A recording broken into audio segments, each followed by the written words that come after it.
Brain hack. How long is your short-term memory? How many of you have seen the movie 50 First Dates? It's a rom-com movie where the lady in the movie, she has a memory issue, and therefore the guy every day has this beautiful exchange where he's sparking that relationship or even reintroducing himself. But this has actually shown, brought up a misconception that many people have about memory and memorizing things and short-term memory. The earliest research was done by Hermann Ebbinghaus, and what he's discovered is that our short-term memory is around 10 seconds, 15 seconds, up to 30 seconds. Now, that was done in the early 1800s. Of course, there has been a lot of breakthroughs in neurological science, but basically the understanding is the same. It's just up to about 15 to 30 seconds. So then what is the use of it? So you may find yourself maybe reading a book, and then about 2 minutes in, you're maybe halfway down the page, and you're forgetting what you read in the first part of the page. And so do we actually have short-term memory problems? No. What neurological studies have shown is that our capacities for memory are most across the board with most people generally the same, but it's our memory handling or our memory habits. And so I want to share 6 habits with you. So the first one, increasing complexity. So you have here what is called your short-term memory. We also call it your working memory. And that lasts about 15 seconds, maybe up to 30 seconds. But if you examine what you're studying, whatever you're learning, and see how you can make it more complex. How can you understand it in different angles? How can you connect it to other things? Then you're actually starting to work to put it over to your long-term memory. Otherwise, it starts going into this box here, the forget or decay. Number 2. So as we mentioned, short-term memory is 15 to 30 seconds. So the optimal thing is to handle whatever you're learning about. Handle it immediately. Do something with it. Try to organize it, because there's a weight limit. It's sometimes they may say it's like 5 or up to 9 different ideas that can be held in a moment within the time.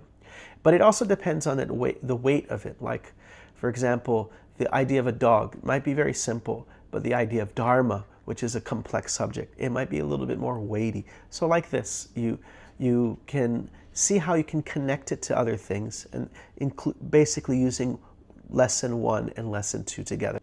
Number 3, pause for handling. So there's something called cognitive overload. And so as I mentioned, you may be learning something.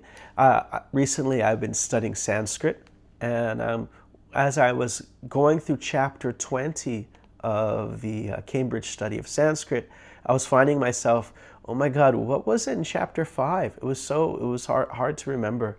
And so you need to pause and give enough time to have the habit of handling the information that's coming in. That is in the microcosm, in the sense of pausing, in short intervals and digesting, and also in the macrocosm, like this. I was going chapters ahead, and I was having trouble remembering what was there in the previous chapters. Number 4, avoiding distracting noise. So the mind is like they say the iPhone 3GS. It's before they had multitasking.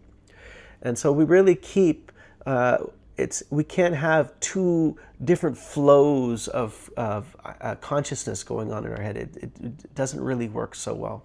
So imagine you're trying to count something, and then somebody comes along and starts counting along. It really throws you off. Just the other day, we were getting our license renewal, and then there was a constant announcement, LH203, L5372, come to the desk number 27. And even though everything was written on the screen, and you could just relax and look at the screen, that constant reading of those numbers made it almost impossible to even fill out the forms. It was so hard. Number 5, memory retrieval. And so this is you may have good habits to store in your memory, but then how to keep that memory accessible. And so, like we said, we have the short-term memory here, and then we're moving over to the long-term memory. But how to bring it back to our present consciousness. And so that is, we have to practice. And some of the practices should reflect real life. So sometimes we may get flashcards, but those flashcards don't reflect real life. We may have a subject, and the way we are asked to present information on that subject may come in a form of a question. But if the flashcard is not in the same form as the way that information is needed in real life, then it becomes two different things. So the idea is our cues should reflect how would we use this information. If someone asked, imagine the question that would invoke your answer. And so that's number 5. Number 6.